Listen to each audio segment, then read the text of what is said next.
पिंपरी निर्मळ परिसरात आज महामार्गावर मोठ्या प्रमाणात ट्रॅफिक जाम झाल्याचे चित्र पाहायला मिळाले.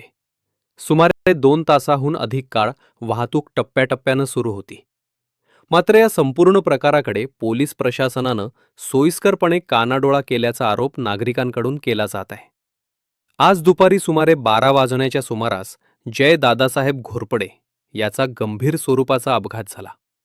या अपघातात जय गंभीर जखमी झाला असून त्याच्यावर प्रवरा ग्रामीण रुग्णालयात उपचार सुरू आहेत.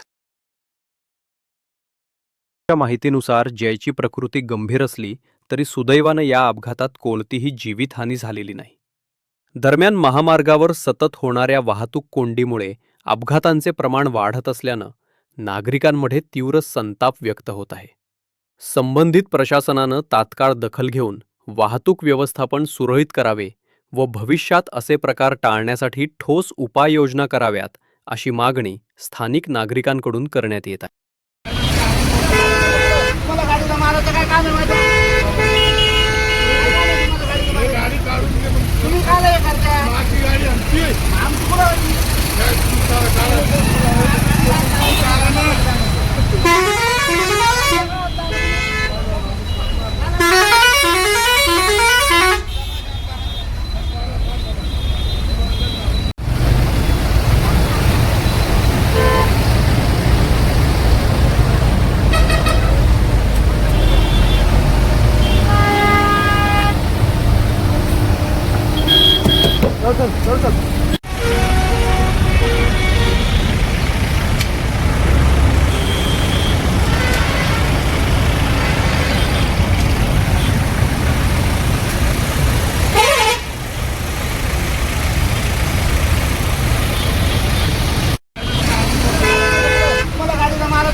निकल ले गाड़ी।